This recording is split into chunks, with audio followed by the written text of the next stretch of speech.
ৰাজ্য সৰকাৰেৰ বিকাশৰ 12 দিন আসলতে ডিকেবি ফেক্টৰ দৃষ্টিমতে কোনোবা বিকাশ নামৰ যুৱকৰ বয়োজ্যেষ্ঠ হাঁপানীত আক্ৰান্ত ককাকৰ নোযোৱা নোপোৱা পু আৰু মাঘ মাহৰ দিনকেইটা শুনি আচৰিত হ'ব। এই বিকাশৰ 12 দিনৰ নামত প্ৰায় 25 কোটি টকা পেণ্ডেল নিৰ্মাণতে ব্যয় কৰিছে। ৰাজ্যৰ বিভিন্ন প্ৰান্তত প্ৰায় 35খন জিলাতে বিকাশৰ কাৰ্যসূচী পাতিছে তেওঁলোকে 12 দিন। আৰু তাতে কিডাল কৰিছে দেখিছে প্ৰত্যেকে। ছাত্ৰীসকলক স্কুটি দিছে, বিভিন্ন আঁচনি দিছে, বিভিন্ন আঁচনিত ধনমু দিছে। আৰু এই কামখিনি কৰিবলৈতো চৰকাৰৰ বিভাগীয় বিষয়াসকল আছে, য'ত 1.5 লাখ কোটিতকৈও অধিক টকা ঋণত পোত গৈ আছে অসম।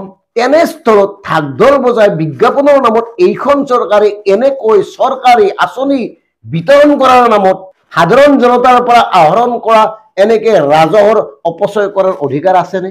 আচলতে নাই। কিন্তু মাতে কোনে?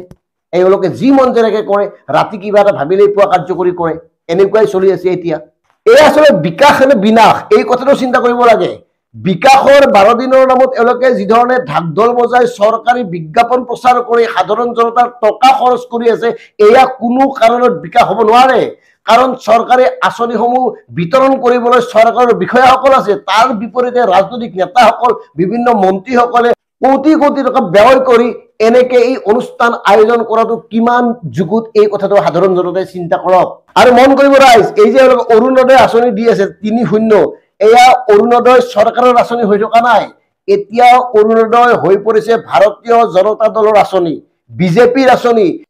চৰকাৰী আঁচনি হোৱা হলে সকলোকে সামৰি ললেহেঁতেন, কিন্তু শেহতীয়াভাৱে অৰুণোদয় আঁচনিয়ে কেৱল বিজেপিৰ সদস্যসকলকে সামৰি লোৱা দেখা গৈছে।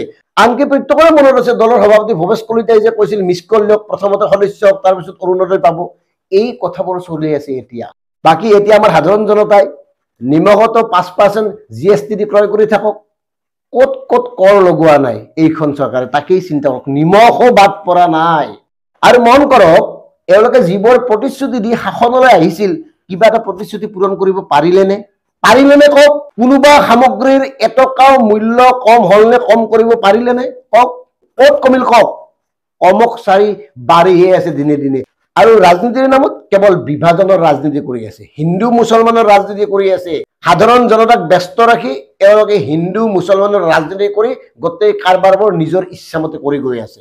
সেয়ে আমি ডিকেবি স্পষ্টভাৱে কৈছো, এওঁলোকে যি ধৰণে কাম কাজবোৰ কৰি গৈ আছে, এয়া বিকাশৰ 12 দিন হ'ব নোৱাৰে।